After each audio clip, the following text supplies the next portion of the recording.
All right, so which is better, a Class C RV or a built-out ProMaster? Well, welcome back, and thanks for joining me for episode 11 of the podcast. In this episode, we're going to talk about Class C RVs versus built-out ProMasters and more. So we'll consider this topic in a moment, but before we do, please consider subscribing on the YouTube channel or the audio podcast if you're not already. You can also always find any episodes and listen or watch at your preference, whichever you enjoy more, on my website at robertwitham.com. All of the podcast episodes are on there as well.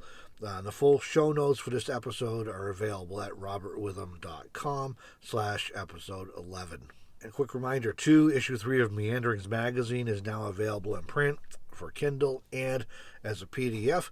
You can get it in print or you can read it on whatever device you prefer. This issue features western Colorado and southern Utah photos I shot during my trip down from Wyoming this fall towards the desert. Also features another original short story by Deborah Dickinson. A Race Against Time chronicles the adventures of preservationist Pamela White as she works to conserve historical treasures for future generations. That's a story I think you'll really enjoy reading.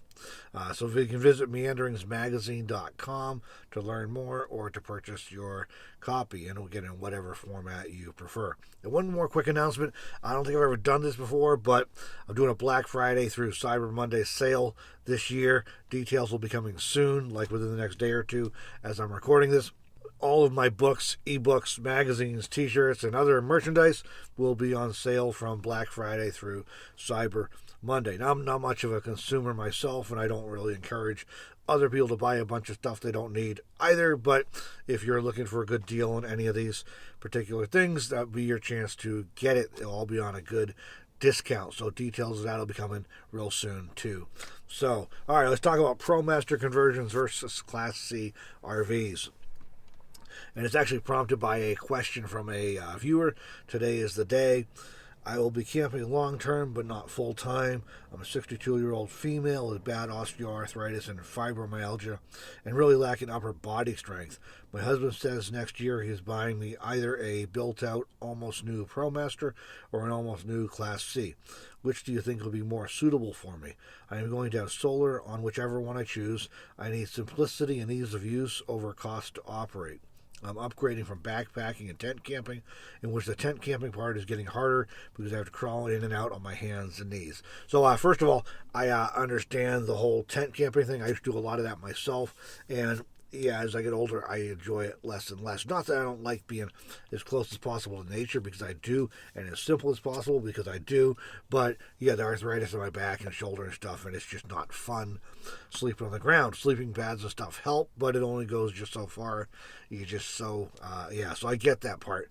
I actually started moving towards vehicle camping when I moved to Montana and was camping in grizzly bear country and mountain lion country. But, but as I've gotten older, yeah, I definitely appreciate a decent bed in my van. I still can have the windows and doors open and everything, but at least I got a decent bed, and I wake up feeling a lot better. So, all right, try and break this down into a few areas, and then I'll give you my ultimate opinion. As far as cost, and you kind of indicated this isn't your primary concern, but Class C RVs are typically going $50,000 to $100,000 or more new. ProMasters without the build out are pricing right between $31,000 and $41,000 now, again without the build. So obviously the cost for that will be a little lower on several-year-old models. If you were doing a very simple basic build yourself, obviously that means the ProMaster is likely going to be cheaper. But on the other, if you're paying someone to do a professional build, or you're buying one that's been professionally built out, the costs may kind of even out there. I do think costs to operate are likely to be lower with a ProMaster. RVs tend to get expensive to operate in the long term, just from fuel mileage to maintenance seems to be a little worse on them because they're so heavy, and that just seems to be a factor there. And then the internal parts, the house parts, tend to get expensive to maintain over time as well. And just the way that it's designed and built, sometimes one thing fails and it's a huge project to just fix a leak or a bad wire or something. So for what that's worth, I think the costs are likely to be lower for operational things with the ProMaster. As far as simplicity, that was something that we mentioned. A ProMaster conversion is almost certain to be simpler and easier to use. I say almost because all of the ones I've seen are simpler and easier to use than an RV, but because it's a build out that can vary, you could conceivably end up with a build that's more complex and more difficult to use than in an RV, but I haven't seen that. It's not generally what people are concerned with when they're doing builds on vans, including ProMasters. RV, and I think the deal there is that RV designs tend to emulate traditional housing, and that adds a lot of complexity that you just don't need. You can still have a lot of comfort and conveniences without trying to be in an apartment on wheels, basically, is the point. And so van conversions, even professional conversions, and I've seen some of them, and they're really nice. They tend to have a simpler systems and be simpler to operate. And again, like I said, we're talking broad brush, normal, typical things here. There's always going to be some edge cases that are different, but I think that you'll find that to be generally true as you start looking at different rigs.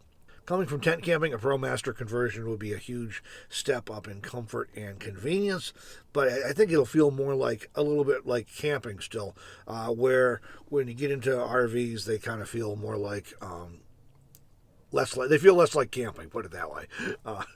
And I've used RVs, and I'm not knocking RVs. If you're coming from a tent camping perspective, that and you enjoy that, then you'll probably find the ProMaster is gives you more of that close to nature feel than you'll get in an RV. One thing I'll note with as far as simplicity and convenience and stuff is to be mindful of the water system in a ProMaster conversion, and what I mean by that is that you can there's a few approaches you can go with that in a build. One is just use like gallon jugs, and then you also can have big jugs. I have 7-gallon jugs in my van right now, and I'm seriously considering doing something different because they're so heavy. When I get them refilled, it's like 60 pounds of water I got to lug, and that's really. And so where you mentioned having some limited upper body strength, that would be a concern. But then the other option is install tanks you refill with a hose or something. And so you could have any of those three in a ProMaster build, and so I would just recommend keeping that in mind. When you're looking at it, you're probably going to want to go with a small gallon jugs or with a mounted tank that you can just refill with a hose, so you don't have to lug the 5 or 6 or 7 gallon jugs of water. You mentioned putting solar on. It's definitely possible to put solar on either style of rig. RVs are generally configured to be plugged into shore power with off-grid as an afterthought. So you could do that, but it may be a little more complex getting that set up versus ProMaster conversions and van conversions in general are usually set up to be off-grid first with an option to plug in to shore power, sometimes available. Not all van conversions even have that option. I like to do it in mine, and I did that for Deborah's and everything to make it easy for those. Neither of us plug in very often, but those are the two I've worked on, and I did that in both cases for those times when it does come up and it's available. One thing about RVs to be aware of is that it may be difficult to add enough solar panels depending on what your needs are for power because of rooftop air conditioners, air vents, appliance vents, and other stuff they put up there these days. And so I'll notice I see RVs going around and everything, and a lot of them these days, the roof is so full of stuff that you would have a very difficult time putting solar up there. So I'm not saying again that that's all of them, but if you are looking at a Class C and you're planning on putting solar on, it's definitely worth getting a good look at the roof and make sure first of all, do you have space to put enough panels, but also do you have space to put those panels where they're not going to be shaded by the air conditioner or the other vents that are already on the roof, because shading and solar panels do not go together well. And if your panels are getting shaded half the day, you're not going to get much power out of them. So you want to make sure you have enough open space where you get good sun on your panels. Then one more thing I think is definitely worth thinking about, especially if you're coming from a tent camping background, you used to be able to get out in the backcountry, is just the access of the different vehicles. A ProMaster conversion or any van really will allow you to go more places than an RV. Now, it's not an issue if you're going campground to campground, and there's nothing wrong with going campground to campground if that's your style. I don't. I do stay at campground sometimes, but I like to also park wherever I feel like parking. And a van conversion of any sort is going to be easier to park in the city, is going to be easier to park in parking lots, and it's going to allow you to go further on primitive roads, which isn't to say you should always go as far as I do. I'm getting more conservative about that over the years, too. Trying to stay off the 4x4 roads for the most part, but you do have more flexibility in where you're going to go with a ProMaster conversion than you will with an RV. So if that's important to you, then that's something to think about too. So, all right, so my opinion, wrapping this up, I prefer the simplicity of van life. It's more like camping than RVing, but it's also more comfortable and convenient than tent camping. So for me, I find it to be a good balance. Obviously, that doesn't apply to everybody. Some people like to go even simpler than a van. They're in a Prius or they're doing tents and stuff. Other people like to go more comfort, and they just couldn't do a van. They wouldn't want to do a van. They need the comforts and the whatnot of the RV. So it's really a personal preference there, but I prefer the simplicity of van life, and that does kind of, even though I'm trying to be objective and share both sides of things, there is that bias when I share my opinion. But cost aside, I think a ProMaster conversion is likely to be simpler and easier and more like traditional camping, whereas the RV may offer more comforts but also more complexity and may create some challenges with solar too. So that's worth considering and looking at carefully. Ultimately, though, if you're really on the fence between these, at a minimum, I would recommend trying to go and get some. You can watch the videos about them, and I'll throw a few links in the description from some tours we did on To Meander. So I'll throw those in the description. You can check those out. But also, it may be worth checking out, trying to see, so you find an RV show or go to if you have any in your area, any of the places that do van conversions these days, to try and get a view of some of them and be able to walk around and sit and just get a feel for it. That might be helpful. And then beyond that, that we have again, I'll throw a link to it in the description, on the video description here, but we have on To Meander, we have a list of places under resources that rent RVs and camper vans, and that might be something to think about trying too, is to rent one of each for a week or so. It's not cheap, but when you talk about buying maybe a several-year-old RV or a ProMaster conversion, that's a good investment. So right there. So if you can, if you do anything to help you make sure you're going the way you want to go, and you're getting a rig that's going to work for you, that might be something to think about. So I'll throw a link in the video description for that as well. All right, so listener questions. Deborah Van Sands writes, what solar do I need for running my laptop, phone, fridge, and C-PAP is the question for me. I haven't figured it out. I'm seriously thinking of getting a solar generator is the answer for me. I charge it during the day and use it at night. No worries about controllers, wires, batteries, etc. That way only my fridge would need a solar panel to run it. So I'll do my best. There's some things I'm not sure of from this question, but I'll try and talk generally as best I can.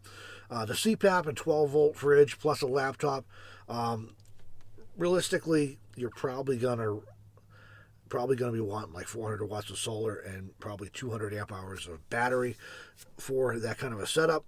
Your C-PAP, I don't use one personally, but from the numbers I always hear from people who do use them, is that they burn around 5 amps an hour, so you're talking like 40 amps.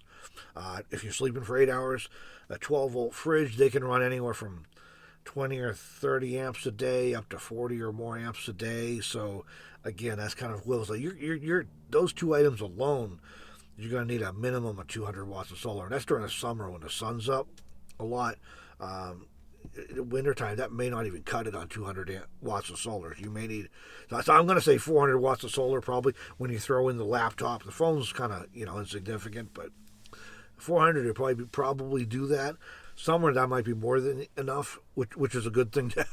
Wintertime, that's probably going to be what you really need because the days are so short. I mean, we're getting, like right now I'm in the desert right now where we got sun almost every day, and we still, we got I don't know, 10 hours of daylight or something like that, and it's mid morning before I'm getting serious charging going, and by late afternoon it's done. So you gotta kind of get a plan for the times when you're not getting optimal input. And again, with the batteries, you want to make sure you get enough power because like your C-PAP's going to be running exclusively when the sun's not up. Basically, your fridge is going to run some still at night. It helps in the winter. It's not as bad in the winter because if it's 40 degrees, then your fridge doesn't need to run as much. But that stuff's running at night, and if you use your computer at night or anything, that you're going to need sufficient battery capacity to power those things when you're not getting solar coming back in. So that's why I say, and if you're talking AGMs or traditional lead acid batteries, you're really going to want 200 amp hours, I think, because those you can't pull those down below 50%. No, lithium batteries and that you can go pull down to 80%, so you may be able to get by with less on lithium. Now, we'll talk solar generators a bit. They've come a long ways, and they are simple and convenient. Sometimes it might be the option that makes sense. They do cost more than a traditional system, unless you have to have it professionally installed. If you have to have your system professionally installed because you're not able to do it or don't know someone who can help you with it, then the cost thing may level out. Be sure the battery is adequate for your needs, though. It's not always easy to get that information on the portable solar generators. But you want to make sure that it's going to be enough to power what you need overnight. And it's also, I'll say here, you want to make sure that your solar generator is capable of accepting enough solar input. A lot of them are only able to accept 100 watts of input or 200 watts of input from the solar panels, and you're just not going to be able to recharge enough in a day if that's the case. So you need to make sure you can get that for. There are some that'll take 400 or 500 watts of input. And the other thing you want to look at on your solar generator is how fast it can charge, because some of them charge really, really slow. They'll only take like 5 amps an hour input, and which is the equivalent of like a 100-watt panel. And if that's the case, it would take you days to recharge it if you run it down, if you have enough battery to run it down. So you want to be mindful of how much input it'll take and how fast it can recharge when you do have sun. And I'll mention here that I don't think it's very practical to put 400 watts of portable panels outside every day. I suppose you could, but you have to have a place to carry them. Then you have to put them out and run the core cable to your solar generator. So you're probably going to want that kind of panels mounted on the roof anyways. And at that point, by the time that's kind of the hard part, is getting the panels in. You have to have a solar charge controller either way. So as far as the batteries versus, at that point it's just a matter, you're talking about whether you're using a solar generator or whether you're using a regular battery bank with an inverter. So I'm not sure that it would be that much more complicated to just put the batteries in at that point and an inverter. But certainly the solar generators have come a long ways. They've come down in price, and they're definitely simple and convenient. I'm not opposed to them or anything, but just and I think for some people with really basic needs, that probably the convenience there probably makes it worth it. But if you're doing more stuff, I think it gets to a point where it's just easier to have a regular system.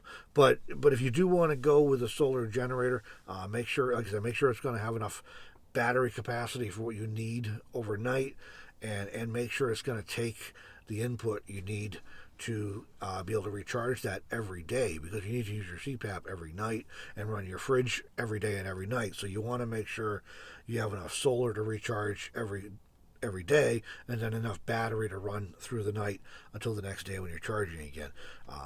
You want to make sure both of those are coming together. So John writes, not so much a question, but just a comment I thought was worth mentioning here. A few years ago, when I put my older, cheaper van together, a few YouTubers inspired me to keep it simple. You were one of them. Glad to see you are still dedicated to minimalism. Some others have upgraded and increased the complexity and lost focus on the simple wonders of living in the wild. Always a small footprint in the land. Being able to set up camp in 5 minutes and pack it up in under 10 is great. There will always be a thing or gadget that wants in, but at the end of the day, it won't improve that feeling you get enjoying an evening under the stars. And so thank you, John, and I do agree with your points there. This is one of the things that I love about van life is just the simplicity. Sure, I could go with a bigger rig and have more amenities and everything, but I really appreciate the simplicity and being able to live a little bit closer to nature and being aware of what's going on around me. So being able to live close to the land is important to me, but it's also refreshing. And being able to set up and break camp in minutes, which I do, is also important to me. I won't have a setup that takes a long time to set up camp and break camp. I just won't. That doesn't land for me. Some people do. That's fine if that works for you. Me, I'm definitely below 5 minutes setup or breakdown. It's just super simple. I keep things that way on purpose. I want to be able to roll with very little aggravation when I want to roll, and when I get there, I want to just be able to park and, And basically, I mean, as far as setting up camp, I put up my sunscreen in the windshield, usually, depending on where I'm parking. I may put out, depending on some other variables, when I'm planning to use power, I may put out a second solar panel outside, which takes like a minute flat. My desk chair I'm sitting in, it drops down and rolls under the desk, and I have a bungee cord that stays there permanently, just hooks over the handle, so that's like, so all I have to do is like unpop the handles and hit the lever and it sits back up, and that's really it for me. I mean, that's setting up camp. That's what I do. So sometimes I'll get my chair out. That's right next to the door. So, it's definitely a matter of a few minutes to set up or to break camp, and that's important to me. And I have to agree, as John said, it is hard to beat an evening watching the night sky. And speaking of setting up camp and the night sky, I don't run any outside lights at all. I just like to keep it black outside, and that way I can step outside and see the stars, the moon, whatever. See the landscape under the moonlight. I mean, you can't do that when you got outside lights. So, again, I know some people like outside lights. I don't, and I don't use them. And that's why, because I want to be able to see nature. All right, so wrapping it up. Check out the latest issue of Meanderings if you haven't already at meanderingsmagazine.com. I think you'll enjoy it. There's the like button if you're watching on YouTube, and subscribe if you're not already, either in YouTube or on your podcast service. Watch for that special Black Friday to Cyber Monday sale announcement that'll be coming up. The announcement will be coming up real soon. That'll be running from Friday through Monday following Thanksgiving. So some good discounts on everything that I have available for sale. In case you want any of that stuff, you've been waiting thinking you're going to get it and haven't got around to it, here's your chance to get it on sale. And what about you? Leave me a comment. Let me know, would you prefer the simplicity and flexibility of van life or the comforts of an RV? Thanks for joining me in this video, everybody. We will see you in the next one.